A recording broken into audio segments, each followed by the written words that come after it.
he had him take a look at some of this stuff. All right, we're on Facebook and YouTube now, so we'll get started.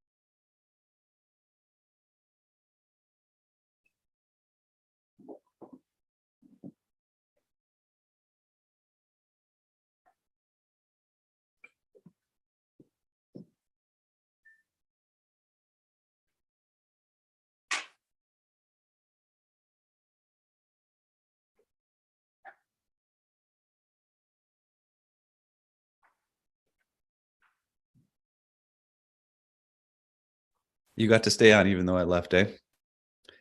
What's that? You got to stay on even though I left, right? On the meeting? Yeah. Okay, good. All right, I'm gonna admit the viewers. All right. Admit everyone. Hello, hello, hello. Good to see you all. Glad to have you here. Let me go ahead and keep letting people in. Get a good size audience today. And should be a fun exploration of the bass string topic. Looking forward to that. We have had some rousing conversations with our good friend here, Douglas Craig, and having him back for some more. And yep, maybe he'll stir up some more controversy.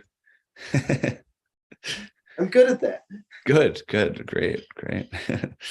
So it keeps things entertaining. Okay, so I think we got a lot of people, and let me see if there's anybody else waiting. We got one person in the waiting room. Hello out there on Facebook and YouTube as well. And we'll get started with the intro to this session, let you know what we're doing here, and then we'll roll into things. So as I always say, I'll say welcome to Piano Tech Radio Hour. We gather here every Saturday to meet with and learn from the most fascinating and knowledgeable folks in the piano world. And this includes manufacturers, rebuilders, musicians, makers of other instruments, and of course, piano techs. Our mutual goal is to become better at our craft, to help each other, and to create an ever more musical world together. Piano Tech Radio Hour is brought to you by Piano Technicians Master Classes, bringing you cutting-edge instruction online from piano industry masters without leaving your home. You can find out more at pianotechniciansmasterclass.com. Let's give an intro to our guest today. It's Douglas Craig. He's a retired veterinary pathologist and electron microscopist from Plum Island Animal Disease Center, where he worked in exotic viral diseases for 28 years. On the sideline, Douglas had been working on pipe organs and pianos and has been restoring his mother's collected antiques for over 30 years. He got his initial piano training from one of Steinway's top technicians, where he also represented Steinway on the East End of Long Island for warranty work and tunes for Steinway artists. His current business, which has about 1,500 clientele on Long Island, is a solo piano business where he moves, tunes, repairs, and rebuilds pianos. And today he's gonna give us his wisdom on what to do with bass strings and how to optimize their longevity and so on and so forth. So I'll kick it over to you, Doug. I know we got a presentation will pop up at some point, but go ahead and pop in with your opening remarks and say hi. Well, happy to be here. And the subject of bass strings is very dear to my heart because, in my opinion, bass strings are the heart of a good piano. And most of the old pianos have dull bass strings, and it's been quite a frustration since I rebuilt a lot of pianos and restore some lower end pianos that for students, and I really want to make those sound as good as they can, but it's often hard with a poor set of bass strings, and they often don't warrant $400 or $500 investment for another set of bass strings. If I have a high-end piano, for sure I put them in, and I prefer Arledge strings, which are wound tighter than the ones you get from the piano supply places. So, somebody there? So Yes, anyway, muted. Someone was unmuted on accident. I got rid of that. You keep going. I took an interest in how to make bass strings better. And some things I found by serendipity, and I'll show you why that happened, how that happened. But it was very, very fortuitous. When I first started trying to deal with some old bass strings, I did the usual thing and took a wire brush and a drill and polished them up, and they sounded a little bit better. Gave them a twist. Sometimes they sounded better sometimes, but not consistently. And I had a piano, not the one that's right behind me, but a Waters piano that used to sit here that my daughter had, and had a old set of bass strings in it, probably original. And I cleaned them, I twisted them. They sounded a little better, but one of them, well, I'm getting a little ahead of the story, but one of them was particularly bad, and I'll explain. It had a bad buzz, and that's how I got into a new discovery. But the bottom line is, the strings, I think strings are basically inert objects, and they shouldn't. Why do they go dull? So sometimes they get corroded, and that certainly happens where I live, near the salt water, and those may not be recoverable. But most of them just get dirty, and even worse than dirty, they get coated with tar and nicotine. And I know this because I'll explain later, but I heat the strings as part of the process of cleaning them, and it smells like an ashtray when you're burning off that residue. So tar and nicotine is the worst possible thing. And to verify that, actually, I take care of a 110-year-old piano in a historical society in Riverhead, Long Island. And the history is that piano's never left this farmhouse. And the lady of the house never allowed smoking in the house. And it's interesting because those 110-year-old strings are as good as new. So I'm pretty sure most old pianos suffered from accumulations of tar and nicotine. So, did you get the PowerPoint going? Yeah, it's ready when you are. You want me to pull it up? Yeah, go ahead. Let's do it. One sec.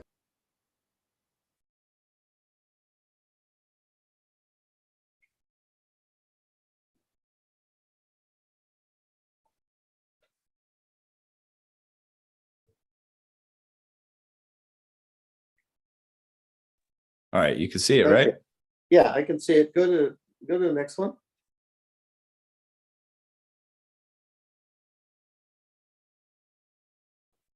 Yeah, so I was just talking about why should bass strings die? Why should they get dull? And obviously corrosion, dust and dirt, tar and nicotine, and sometimes just loss of tension in the windings, because the way the strings are made, the core wire is flattened, and then the copper wire is wound on a lathe around the string, and then it's terminated in that flattened area under tension. So a really good string, like I get the string from Arledge, when I pick it up and hold it up, it doesn't hang like a piece of spaghetti. It hangs in a helix. So it's got a lot of internal tension, and it's because it's wound tightly on a lathe, and then it's swedged onto that flattened or squared part of the string down at the other end. So when it gets loose there, sometimes you can tighten it with a pair of pliers, vice grips, and then put some tension on it by twisting them. And sometimes that works, sometimes it doesn't. Next slide. So my feeling is, these are just made of copper and steel. They shouldn't really die. They shouldn't degrade unless they're corroded or physically damaged. So, so how do you go about rejuvenating them? So I've done a number of experiments on this because it was kind of a fascinating story. Since it's just metal, I tried a variety of cleaning methods. Go to the next one. The way I got into this, I had this water piano that was behind me before, and it had this buzzing bass string. And I tried squeezing the ends of the windings. I tried twisting them, cleaning the string. Nothing really worked. It still buzzed. And I figured, well, I'm going to have to replace the string, but it's an opportunity to experiment a little. So I thought, well, maybe if the tip of the winding is not holding on the swedge part of the string, I'll put a drop of CA glue on the end and maybe that'll tighten it up. So I put a drop of CA glue on it, soaked in about a half an inch down the string, absolutely killed the string. It was dead. And then, oh boy, I'll probably have to replace this, but let's see if I can get the CA glue out of it and see what happens. I tried acetone and lacquer thinner, nothing really touched that dried CA glue. I thought about it for a while and I thought, how do you get dried CA glue out? And I thought, well, it's acrylic, cyanoacrylic. It's really plastic. So I'll try heating it. Maybe it'll melt or burn off. And sure enough, when I put a torch to the CA glue that was on the string lit up like a candle, and it burned away, and the buzz disappeared. That's interesting. And I heated several inches of the string, and that string sounded better. So I heated a little more of the string, and then a little more. I heated the whole string, and it sounded almost like a new string. So with that, I tried heating all of the strings with a torch, and they came out sounding almost like new strings. And I did smell the tar and nicotine coming off of those strings. So that's how I discovered this technique of torching strings. And so here's what I've worked out finally as a method. I first start by cleaning the strings with the softest wire wheel brush, cup style brush in a drill. And in an upright, you have to take the action out. In a grand, you don't have to. So I polish all the strings with the spine steel wire wheel. Be careful, especially on a grand, around the ribs.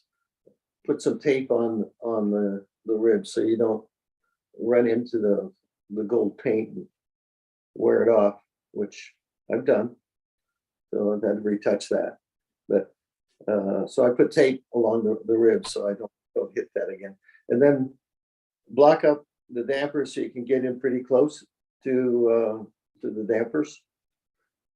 And I usually will put a twist in the whole set of strings and then clean them again.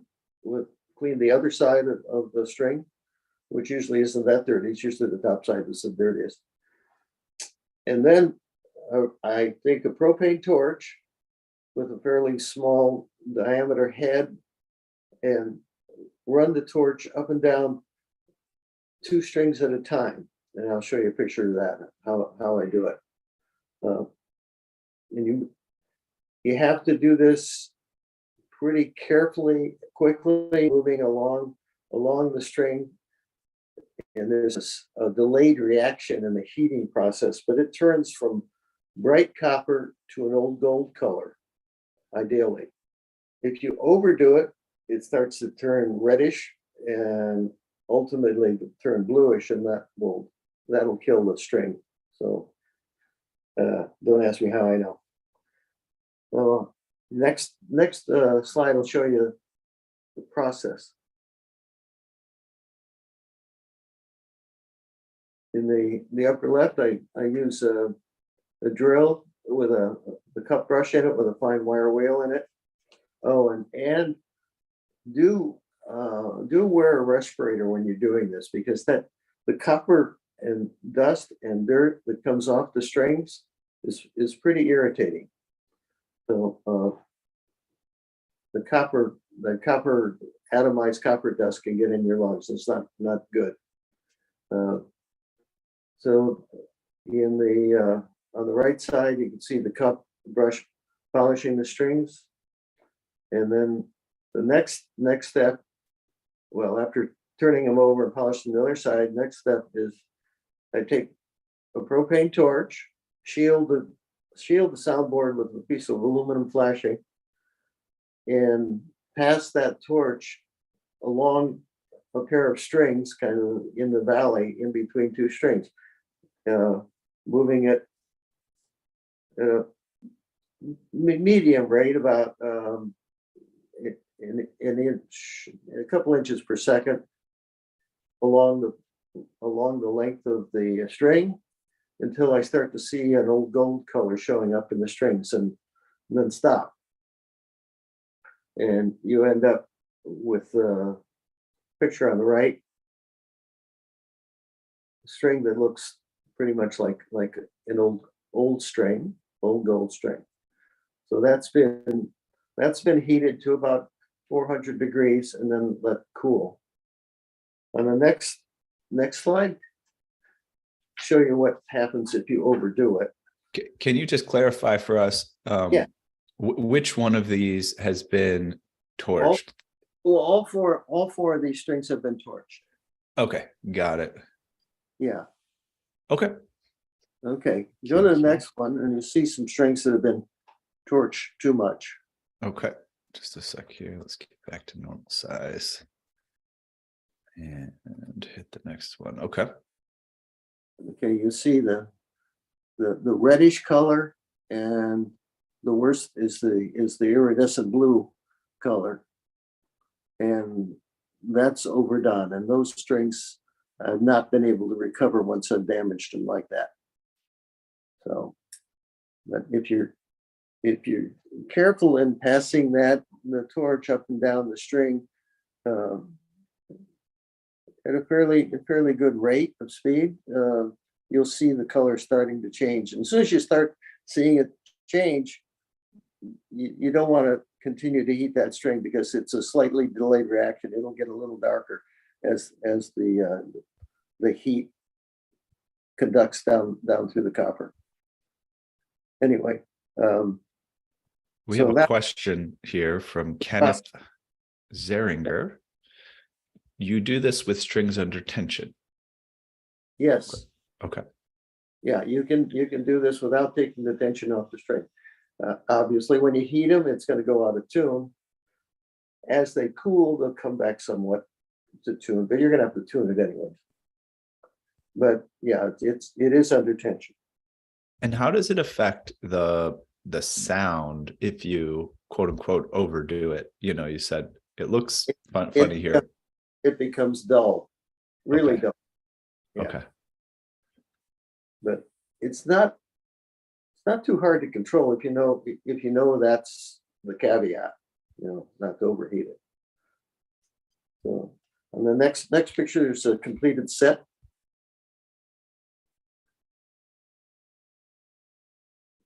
And this is on the Grand, and it sounded pretty good. The advantages of this on the next slide,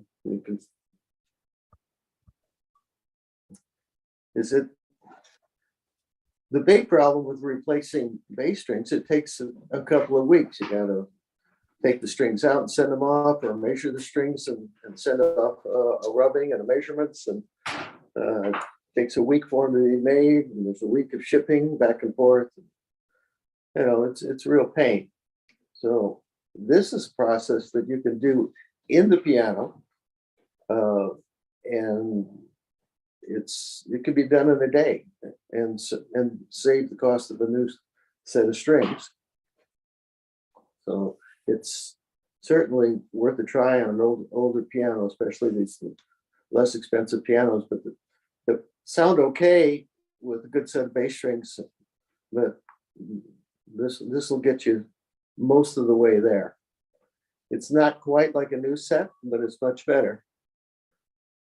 If you want to go next step, we'll go to the second method, which is one I've also developed.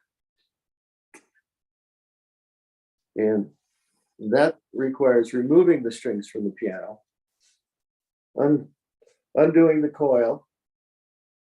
Usually you break off the becket, and then wind them up like a set of strings that you would get from a supplier in a coil that'll fit into a bucket. I use either stainless steel or an enamel bucket, and put the wound set of strings into the bucket, fill the bucket with, in this case, I'll show you how I arrived at this, but 5 parts of vinegar, 1 part Lime-A-Way, and some Cascade dishwashing detergent. And then I'll put that usually outside. I'll do this outside with electric fry pan or my gas grill, and heat that bucket with the strings in it to near boiling, and then let it cool. And then I'll save that acid solution. I'll pour it off when it cools, and then rinse the strings about 10 times, and you'd be surprised how much dirt comes out of them as you rinse them. It takes about 10 rinses till the water runs clean. And now you have clean strings, shiny strings in water.